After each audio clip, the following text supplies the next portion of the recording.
La rue Saint-Joseph, c'est la Broadway de Québec. Dans les années 50, la principale artère commerciale de la ville attire les foules avec ses prestigieux magasins. Les fourreurs présentent déjà leur collection pour le prochain hiver. Ambiance agréable, fourrure luxueuse de réputation mondiale qui perpétue d'année en année la plus vieille industrie québécoise. Les vitrines de la compagnie Paquette font fureur. En décembre, l'arrivée du Père Noël est un événement. Les gens disaient le vrai Père Noël, c'est celui de Paquette. Jean-Yves Lorrain est l'arrière-petit-fils du fondateur Zéphirin Paquette. Il a dirigé l'entreprise familiale pendant une dizaine d'années. En 1950, c'était le centenaire de la compagnie Paquette. À ce moment-là, il y a eu la construction de ce que vous avez maintenant sur le boulevard Charest, l'édifice à 6 étages. Et ça, c'était avec des escalators, avec les ascenseurs, les nouveaux rayons. C'était un développement assez extraordinaire pour le commerce de détail de la ville de Québec. C'était le centre de la mode à Québec. Les ventes font rêver les femmes et donnent des cauchemars aux maris. Les femmes cherchaient la belle mode, parce que ils pouvaient aller à Montréal, ils pouvaient aller ailleurs, à New York ou à Toronto, mais à Québec, je pense que c'était l'endroit où vous pouviez trouver la belle mode, les dernières modes. Pas parce que tu disais tu restais dans le quartier Saint-Roch que tu étais pauvre, non. À l'époque, c'était ça. Là, je parle des années 50, 55, 60, là. Saint-Roch, Jean Guissire y a passé sa jeunesse. Il a acheté son salon de coiffure en 1968, rue Saint-Joseph, et n'a jamais quitté le quartier. Il y avait en moyenne entre 20 et 25 000 résidents qui restaient là. À part de tous les autres travailleurs qui venaient travailler dans toutes les boutiques qui existaient alentour. Il y avait vraiment une vie de quartier, là. L'avènement de la banlieue et de l'automobile vont toutefois changer radicalement le visage de la rue Saint-Joseph vers le milieu des années 60. Comme les Américains, les Québécois ont vite appris à venir se divertir dans les centres d'achat. Partout en Amérique du Nord, les centres-villes sont désertés. Saint-Roch n'y échappe pas. Est-ce que vous allez aussi encore dans les rues principales, dans les centres-villes? Pas tellement. Pour quelle raison? Je pense qu'il n'y a plus d'aide à stationner l'automobile. L'automobile n'est pas le seul problème. Vivre en ville n'a plus le même attrait. En 25 ans, le quartier perd plus de la moitié de ses citoyens. La construction de l'autoroute Dufresne-Montmorency bouleverse aussi Saint-Roch. Des centaines de familles partent expropriées. Le prestige de la rue Saint-Joseph n'est plus qu'un souvenir.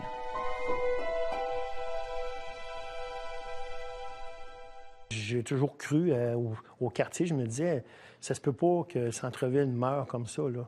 Et les gens en avaient ras-le-bol de ces années de misère. Hein, parce que... Lorsque Serge Filion entreprend sa carrière d'urbaniste à la ville de Québec en 1969, le déclin du centre-ville est un gros casse-tête. Pour vous donner une image concrète, on calculait qu'à chaque année, il s'ajustait en nouvelles surfaces commerciales dans la région, l'équivalent de la rue Saint-Joseph. Alors, si tu fais ça pendant 30 ans, c'était une mort annoncée. Tout près, le mail Saint-Roch permet aux piétons qui visitent les magasins du centre d'affaires Saint-Roch de se rendre de l'un à l'autre de ces établissements sans danger et sans avoir à affronter une circulation intense. La ville et les commerçants cherchent des solutions. En 1968, une partie de la rue Saint-Joseph devient un mail à ciel ouvert. La rue était fermée, c'était une rue piétonne sur toute la longueur, 2 fois plus longue que le mail, qui allait jusque dans le quartier Saint-Sauveur. Et là, on en a fait une rue piétonne, on a, avec des bacs à fleurs, on a verdi la rue, on a modernisé les moyens de transport, mais d'année en année, ça faiblissait. Alors là, on a dit, c'est la chirurgie qui s'impose.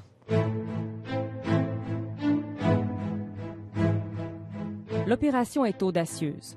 Recouvrir le mail d'un toit sur une distance d'1 kilomètre. La rue Saint-Joseph va devenir un centre commercial de la rue Dupont jusqu'à de la Couronne, la plus longue rue couverte en Amérique. Je me souviens pas qui est arrivé avec l'idée d'avoir un toit, là, faire un toit pour faire un centre d'achat. Il y a eu une décision qui a été prise par l'ensemble des marchands à l'époque. Et c'est là que le mail a pris la place, là. Le projet s'inspire des rues couvertes aux États-Unis. Sa construction en 1973 représente tout un défi. Moi, j'ai trouvé que c'était un exploit technologique parce que d'aller rabouter un mail sur des bâtiments anciens et sur un mur d'église, il fallait le faire. Et c'était un mince joint qu'on appelait un joint en néoprène. Pour nous autres, c'était le sauveur qui arrivait là, le fameux toit-là qui permettra aux gens d'avoir la même facilité de magasiner comme dans un centre d'achat. C'est ainsi que le mail Saint-Roch, dont la construction avance rapidement, dotera ce secteur d'une place commerciale intérieure dont l'audace architecturale est à l'image du progrès de la ville. Je crois que le mail fait partie des plans généraux de réorganisation du quartier Saint-Roch. On ne fournissait pas de donner des entrevues, faire des émissions, des entrevues dans les journaux. C'était vraiment le rêve collectif, parce que tout le monde souhaitait sincèrement que Saint-Roch revive, que Saint-Roch reparte.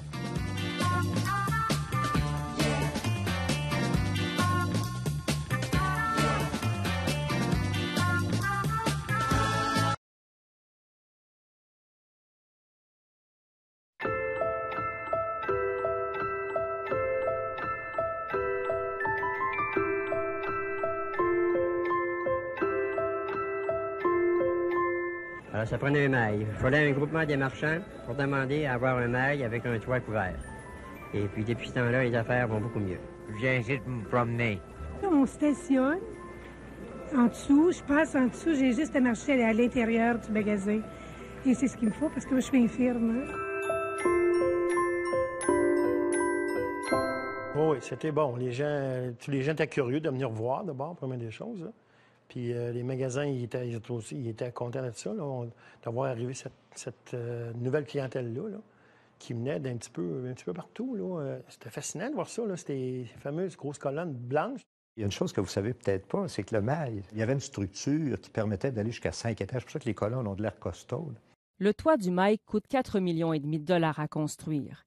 Les marchands acquittent la grosse part de la facture en payant une taxe spéciale. À l'époque, c'était énorme, mais on disait c'est la collectivité des marchands qui va faire que ça va se payer, puis on ne s'en rendra pas compte parce qu'on va récupérer de notre clientèle.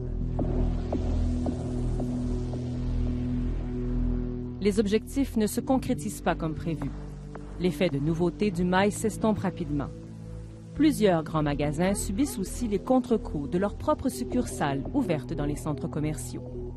Les affaires ralentissaient parce qu'on se compétitionnait nous autres-mêmes, en fait. En étant à Place Laurier, avec 96 000 pieds carrés, bien, on compétitionnait notre magasin de centre-ville. Oui, moi, je trouve ça réellement épouvantable. Quand même, ça fait 2 ans qu'on n'a pas eu d'augmentation de salaire. En 1978, les employés du magasin Syndicat, maintenant propriété de Paquette, déclenchent une grève. Ce conflit va coûter très cher. On a eu une grève dans les 3 magasins du Syndicat de Québec pendant 2 mois. Ça a coûté 3 millions. 3 millions. Les taux d'intérêt bancaires ont monté jusqu'à 22,75 22,75 Alors, la marge était complète à ce moment-là. Fait qu'imaginez-vous les taux d'intérêt à 22,5 22,75 sur un montant aussi fabuleux. C'était quasiment pas soutenable. Criblée de dettes, la compagnie Paquette doit fermer ses portes en 1981 après 130 années d'existence. Ça a été une période absolument très difficile à vivre. Très difficile à vivre. Parce qu'en fait, j'ai été 25 ans, moi, chez Paquette, et puis j'ai bâti, on a acheté, puis ça. C'est un choc. Un choc. L'effet se fait immédiatement sentir dans le mail Saint-Roch. D'autres institutions de la rue Saint-Joseph disparaissent. Norman et Pollack déclarent faillite. On avait 1100 employés en tout Paquette syndicat. 1100 employés du jour au lendemain au chômage, c'est désastreux. Quand Paquette est parti, là, ça a été le coup de couteau là, dans le cœur de bien des gens là, qui ont lâché prise. Là. Les espaces vacants se multiplient dans le mail. Des grands magasins sont convertis en logements. Pendant 25 ans, Georgette Bouffard a vécu avec sa mère au-dessus du magasin Paquette.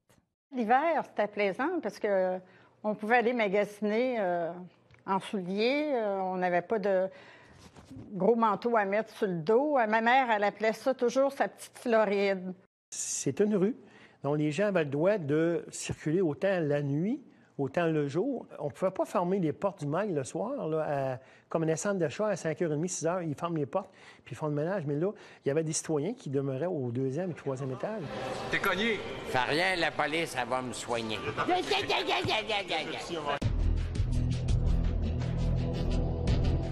Le mail Saint-Roch devient un refuge pour les marginaux.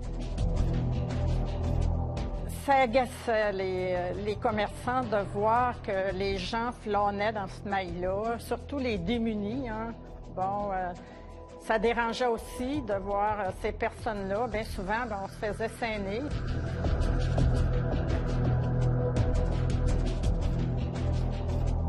La ville ne pouvait pas expulser ces gens-là non plus parce que les gens disaient tu peux pas me mettre dehors, c'est une rue. En autant que je circule, tu peux pas me mettre dehors. Au début des années 80, le mail change de nom et devient le mail centre-ville. Saint-Roch n'a pas une bonne réputation.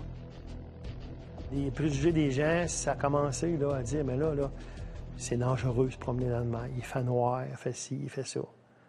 Alors, c'est ce qui a fait qu'à un moment donné, le toit du mail, là, il était plus aimé comme il était. L'image était vraiment défaite, déformée de la réalité. Ça va, Bob? Le parvis de l'église Saint-Roch donne directement dans le mail. C'est là que Monseigneur Pierre-André Fournier devient curé en 1983. Il se souvient que la drogue et la prostitution étaient présentes dans Saint-Roch. Mais ça ne se passait pas dans le mail. Moi, j'ai toujours été à l'aise dans le mail. J'ai jamais trouvé ça dur. C'est vrai qu'il y avait des gens qui étaient habillés différemment de gens qui venaient de quartiers plus huppés, mais ces gens-là, très peu étaient violents. Quand est-ce qu'on a entendu dire qu'il y a eu des vols dans le quartier Saint-Roch, dans les magasins, des vitrines de cassées, des gens qui se sont fait attaquer parce qu'ils allaient faire le dépôt le soir? Moi, je n'ai jamais entendu parler. La mauvaise réputation est tenace, surtout qu'à la fin des années 80, plusieurs anciens patients de Robert Giffard adoptent le mail centre-ville. On l'a senti très fortement, cette désinstitutionnalisation, non seulement dans Saint-Roch, mais dans Limoilou et dans toute la basse-ville. Il y avait déjà beaucoup de gens qui venaient frapper à la porte pour de l'aide. C'était une porte tournante de la presbytère Saint-Roch. Violents ou non, les habitués du mail dérangent. Les clients se disent intimidés malgré la présence d'agents de sécurité 24 heures sur 24. Encore une fois, une solution s'impose. On a demandé à certaines compagnies de nous faire des bains inconfortables. Après 10 minutes, en broche, tu es assis, tu ne peux plus t'asseoir là. On a tout essayé, tout ça, pour dire qu'à un moment donné, les bains, on va les enlever. Les citoyens ont critiqué parce qu'il y avait des citoyens qui demeuraient le 2e, 3e étage, descendaient le jour. Ils s'assisaient puis regardaient les gens passer. Et c'est vraiment sur les derniers milles que là, on s'est rendu compte que malgré tous les efforts, les seuls commerces qu'on réussissait à attirer, c'était les fameux commerces à escompte. Vous savez, les objets à $1, les prêteurs sur gage. Là, on a dit, là, ça va pas.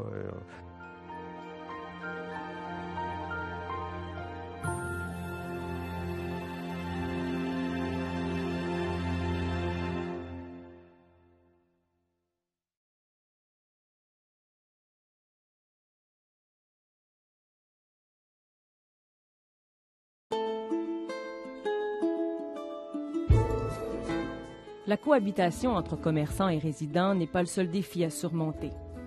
En 1986, la ville investit 1 million pour colmater le toit qui coule. Les frais pour l'entretien, le chauffage et la sécurité explosent.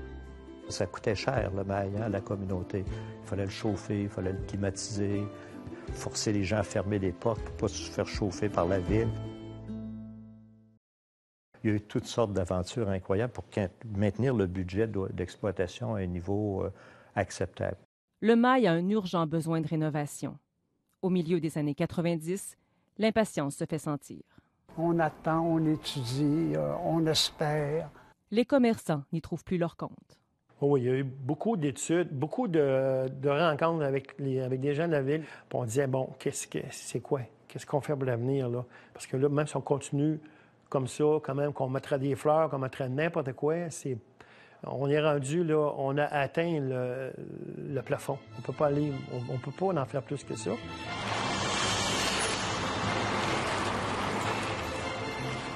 On va se pencher sur le mail centre-ville, mais on va le faire en collaboration avec ceux qui l'occupent, avec les marchands. On ne va pas improviser là non plus. Pendant que la ville se questionne sur l'avenir du mail, le quartier se transforme.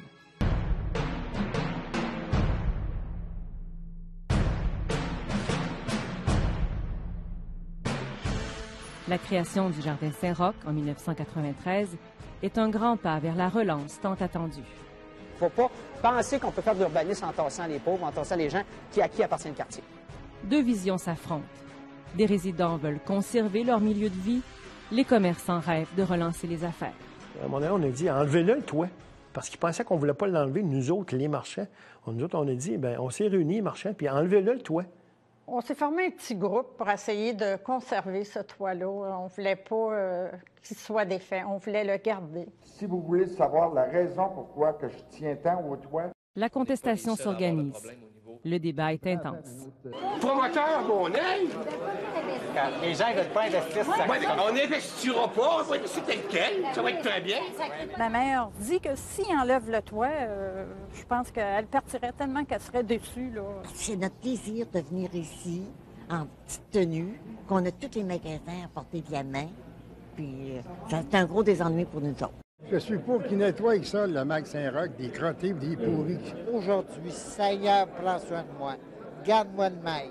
Ça a été déchirant, la démolition du mail, parce qu'il y avait de la rationalité, puis il y avait de l'émotivité, puis les gens, vous voyez, n'étaient pas malheureux du mail. Peut-être c'était une perception, moi je vous ai défini peut-être une perception d'urbanisme un peu plus intellectuelle en termes d'aménagement, en termes de rentabilité, en termes de beauté, en termes de fonctionnalité. Mais les gens qui étaient dedans, là, c'était leur chez eux, là, en bonne partie. Mais on n'aurait pas pu le poursuivre éternellement, là. Il aurait fallu faire tellement des travaux importants. Il commençait à avoir des complications aussi parce que les immeubles, il y a certains immeubles, tous les égouts, ainsi de suite, ça sortait, ça, dans la rue Saint-Joseph, en dessous du palier, du mail. Alors, quand il y avait des fois des bris, il fallait tout qu'ils défassent le plancher.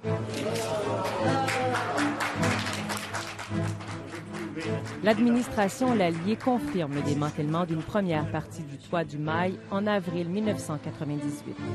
Pour Georgette Bouffard, c'est la fin d'une longue bataille. Quand on a vu la machinerie arriver pour démolir tout ça, on a dit que c'est vrai qu'on a perdu nos espoirs.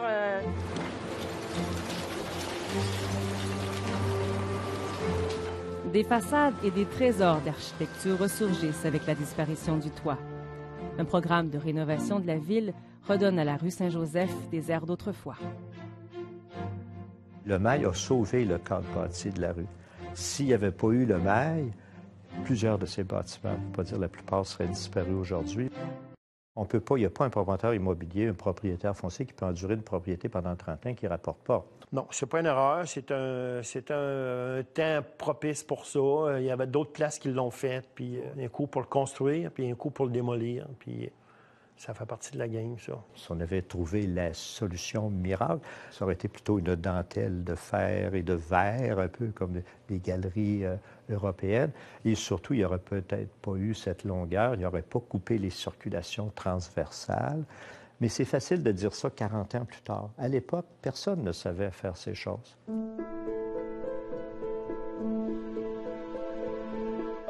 Les résidents, eux, ont dû se résigner à perdre leur toit. Quand on est petit, on se fait toujours écraser par les plus puissants. Hein? Ça fait que quand même qu'on dialoguait, quand même qu'on allait lui présenter des pétitions. Leur but, c'était de le défaire. Ça fait qu'ils ont arrivé à leur but, ils l'ont défait. Hein?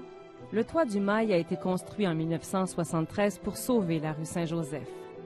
Presque 40 ans plus tard, il disparaît exactement pour les mêmes raisons. À ce moment-là, c'était une solution de sauvetage, un peu comme on fait un pont temporaire avant de refaire un viaduc. Mais c'était sûrement pas un projet qui devait durer. C'était une bonne décision, mais temporaire. C'était un... Ça n'a pas duré. Ça n'a pas duré. Il y a eu l'effet de nouveauté à ce moment-là, mais ça n'a pas eu l'effet qu'on pensait que ça aurait. Ça n'a pas duré. Je dois beaucoup à cette population-là. Ils m'ont formé le cœur, ils m'ont fait grandir, mais aussi je voyais comment ces gens-là avaient du cœur et comment ils faisaient attention aux autres.